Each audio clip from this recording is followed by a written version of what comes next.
one of my all-time favorite topics is claims consulting companies. I don't want to get into, are they good? Are they bad? If you know me, then you already know the answer.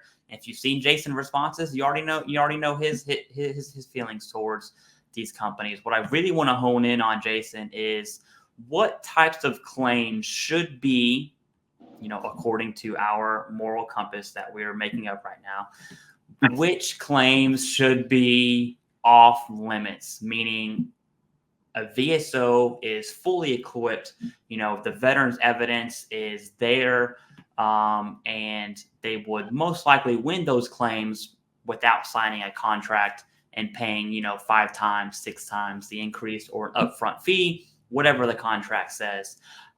One comes to mind specifically. For me, it's BDD claims. Benefits delivery at discharge. I think a veteran who is going through the BDD process, if they fall, I'm going to use a strong term here, victim. If they fall victim to these companies on a BDD claim process, I think that is as predatory as it gets personally.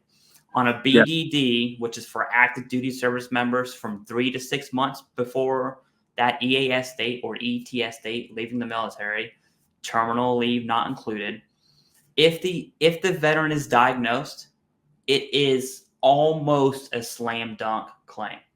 Almost a slam dunk claim. There's some other factors involved there, which we don't really have to get into. But if the veteran is diagnosed during that exam and that condition did not exist prior to service, it is damn near a slam dunk claim. And these companies, or even a VSO at the BDD level, they almost do nothing at all. And it's just BDDs, that is something that I will die on. I think BDD should be completely off limits legally. Obviously, that's my personal opinion. There are other types of claims too, but I'm going to kick it back to you, Jason. All right. Well, thanks for leaving me one. I appreciate it, or a couple. You know what? I absolutely agree. Look, here's the thing: is that when you file your claim with the VA, the most common reason why we get denied service connection, most common, and shake your head for me if you agree, Clay, is nexus. Nexus is proving to the VA that your condition either manifested during your time in service or as a result of your time in service somehow, some way. That's the best definition that I can give to really kind of round it out. Well, if a BDD claim, which is benefits delivery at discharge, if a BDD claim is filed during your time in service and you get diagnosed for anything during your time of service so you can file that claim during your time in service, the most common reason for denial is negated. You don't need to worry about that because you're filing for things that you've been seen for in the military. And that's the beauty, I think, of the BDD process, even more so than the fact that you can file it during your time in service and, they're working in tandem. And by the time you get out, hopefully within a few months, your claim is decided and you have money. That's cool. But what's cooler than that is it's making veterans, soon to be veterans, military members realize, oh, I can file a claim now and let me get all my stuff together. So it makes them take action during their time in service. I cannot tell you how many, and I know you have done this too, Clay, how many conversations I've had with folks getting ready to transition, typically somewhere within a year's time frame, and going, look, go get seen for everything that you have going on with you. In fact, I go as far as saying, look, Google search your own demographic. I'm a this, that, whatever, male, female, whatever, unicorn. What are my common conditions? What are conditions that show up in my demographic, right? Oh, you have a 43% chance of having this. Go get checked for that. Because it might be two things will happen. One, hopefully you don't, number one. But if you do, boy, you caught it early because you checked. And two, it's now service connected. which is sweet because you caught it, right? Imagine if you don't, and then 5 years later it shows up. If you can't prove that it's due to your time in service, you're just going to have to live with that. So BDD claims, 100% agree with you, Clay. The next one I would say would be, presumptives. Why? Same reason. The presumptive takes away the need for a nexus, right? So if there's no need for a nexus, that's the most reason that we ever get denied. All you need to do is supply medical evidence, time in service, and a condition. So go to your doctor, get diagnosed. Is it on the presumptive list? Did you serve in that location? Done. You could do these yourself. Although, like Clay said, even if you do file the claim yourself, absolutely, if you can, appoint an accredited rep, so that way if anything goes sideways or there's delays, anything like that, you have somebody who can peek behind the curtain for you and see what's going on. So right now we got BDD and presumptive. Any other ones from you, Clay? Yes, this one's probably the most controversial of the three. But before I say that, I want to make a comment on what you had said about researching your demographic. I never thought about that, actually. And the crazy part is the research is already done for you. So every year I have videos on this. Jason has videos on this on the VA's budget. The VA produces a budget for the request for next year. And within that, it talks about by era, the top 10 most common claims. And so Vietnam era, peacetime era, Gulf War, and post 9/11. So if you're a post 9/11 veteran, all you have to do is go look at that document, the top 10 claims. I'm going to try to do it off memory. Tinnitus is always number one. Okay. Tinnitus is number one. Hearing loss is up there. Bilateral knee conditions are up there. Mental health is always up there. Back is up there. And so is radiculopathy. That's ridiculous. Yeah. Nice. There's probably some sinusitis and some other PACT Act presumptives in the top 10 as well. I just can't remember. But just on that alone, tinnitus, hearing loss, mental health, back, radiculopathy, knees. If you're post 9/11 era, and I'm just thinking of all my friends right now, almost all of them have all of those. Okay. And that's just an easy, almost a check in the box. The research is already done. I absolutely love that idea. I'm probably going to steal that from you, Jason. So thank you very much. Now, we're friends. The most controversial of the off-limit claims, at least if I'm a claims consulting company, BDDs seem unethical to me, right? Presumptives, I think that's a very hard line. I think that's objective. A hard line, no, although some do it. I would also argue initial claims, anything that is initial. For instance, let's say you've passed your BDD window, you're within your 1 year time frame, you're submitting for lower back pain, you have the diagnosis from service, you don't know how to submit your claim, you sign a contract with a company, they don't do anything, and you're awarded because you had the evidence. And I just don't think that is a representation Where was the work? That is worth 5 to 6 times the increase, right? I just don't think the representation's there.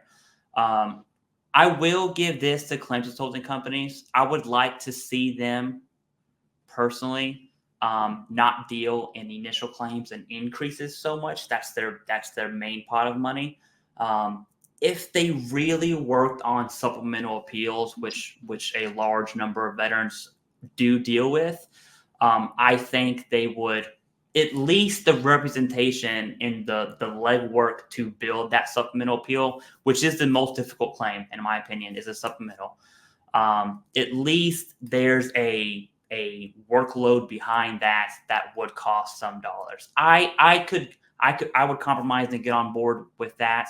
When it comes to initial claims like tinnitus, really, you're going to charge someone to submit a tinnitus claim when they were in artillery or on the flight line or whatever. It's just initial claims, man, are a no-go for me. I definitely want to hear your thoughts on that, because there is a counter argument to that, especially if the veteran's been out for 8 years, 10 years, 15 years, whatever. There's many scenarios, but go ahead, Jason. I'm in agreement with you, but I will play devil's advocate here in a minute. But I am on your side with this. I think that attorneys, right, that are accredited that do the VA claim stuff, I mean they do it right. No, we don't do first claim. You know, you got to go to a accredited rep, go through that whole process, get denied, and then we can help you. You know, we're not going to step in here. So it's I think that that's the methodology that should be used, and I think that and the idea here is, imagine if your first claim went from nothing to 70% or 80%, right? Or even 100, who knows, right? So that's a ton of money that you paid. And it's do a little footwork up front, right? Get approved for what you can get approved for. And then if you get denied for either service connection or rating that you want, right? You get lowballed on your rating, you feel, because you're educated and informed. You looked at the rating schedule, you read everything, you're like, well, I should be a 30% for migraines. They rated me at 10. I'm calling that out. I need to file a supplemental there, but I'm not quite sure how I need to document this specific thing. I need some help. Sure, fine. But initial claim, I'm on board with you. File it yourself if you have to. Try to go through an accredited rep. They're around. I mean, even Wounded Warrior Project has accredited reps. So, and I believe that would all be virtual, because it's not like they're not Starbucks. They don't have an office everywhere. So do that, you know, give that a shot and see who you can find to help you for free. There's all the information out there. Look, at the end of the day, I think that they are focused, I agree with you, on the wrong things. I think that there needs to be some tangible effort and work and strategy, right, put into the person's claim in order to warrant that type of payment, right? I'm not opposed to payment. I am opposed to absurd amounts. I think that there should be a cap, and I think that the focus should shift to more complex claims. But you know, then they're dancing around. Now they're competing with the claims agents and attorneys out there. And who would you rather file your claim or help you with your claim, right? An attorney, if you're going to the Board of Veterans Appeals, or would you rather have, you know, Joe or Jane Blow, who has not even an accreditation, by the way, and they're, for the most part, I mean, there could be an attorney that works, I mean, in that world, but usually the attorneys that work for those companies are just there to protect the company, not to help you with your claim. So I'm pretty sure that me and you have as much or more than any. I'm willing to bet that I do more up here about the claims process than at least the majority of them. I'm not going to say that more than any of them. Who knows? But the bottom line is that I think that what happens is that if we get them to shift their focus on those other harder claims, then they're going to be competing with attorneys, and people will probably more likely go with an attorney. People are going to these companies. Why? Because their accredited reps are busy, because they can't find anybody, because it showed up in a Google search as some company that's there to help them and bring them in with open arms, with verbiage that makes it sound as though there's some sort of philanthropy nonprofit out there to help you win your claim against now, Jason. against the big bad VA, right? And I don't think that the VA is necessarily as bad as they get painted. Are they perfect?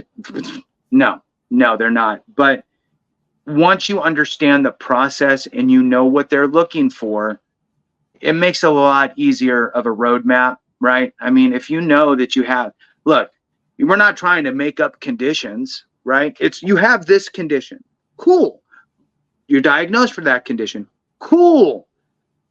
You complained about stuff in service that are in line with that condition. You just weren't diagnosed, but it's like you complained about these things. Cool.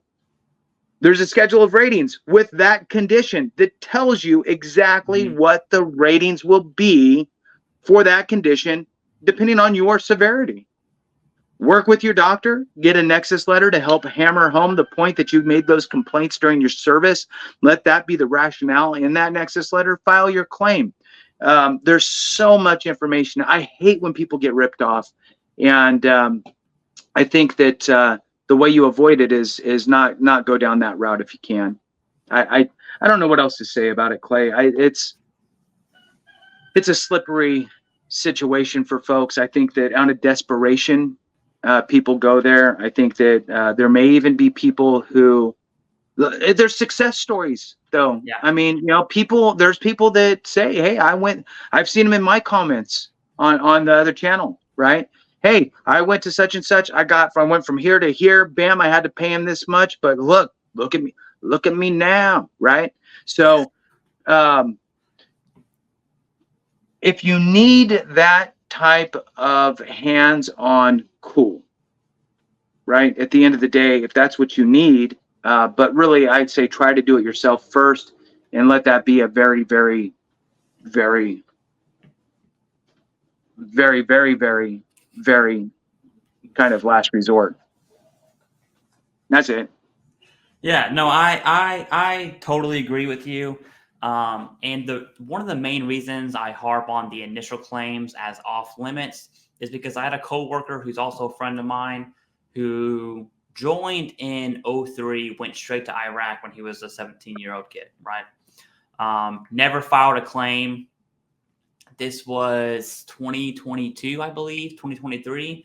And that's when I started doing YouTube. And he was like, hey, you want to help me out? And I was like, yeah, let's go ahead and talk. 5 minutes of conversation. I was like, okay, here's what you should submit. He had the evidence, and he went from 0 to 100% in about 6 months. Okay. Initial claim. And that was purely due to ignorance, meaning he just didn't know how to submit the claim, that he could be rated. He wasn't disabled. I mean, there's a plethora of reasons on why veterans don't submit. And what did I do? About 5 minutes. You know what? I'll just say 30, just to give me the benefit of the doubt. About 30 minutes of conversation and just figuring out what he should submit. Went from 0 to 100%. I didn't do anything outside of talk. Yep. 0 to 100% times 5 is $18,685. Is the work that I did worth that much? I don't think so. Clay, I do not think so. Clay, you're valuable. Okay. I don't think so. That's just one argument, right? Now, if we're talking about supplemental appeals, I could at least see some legwork, because anytime I deal with someone who's in appeals, it's kind of annoying. I'm just like, oh, dude, this is going to suck, right? We really have to dig deep into this. So that would be the compromise, Jason, for me at least, and I can totally see that. Yeah, and I have another story kind of like yours, right? So, but Vietnam vet, okay, out forever, right? Yeah.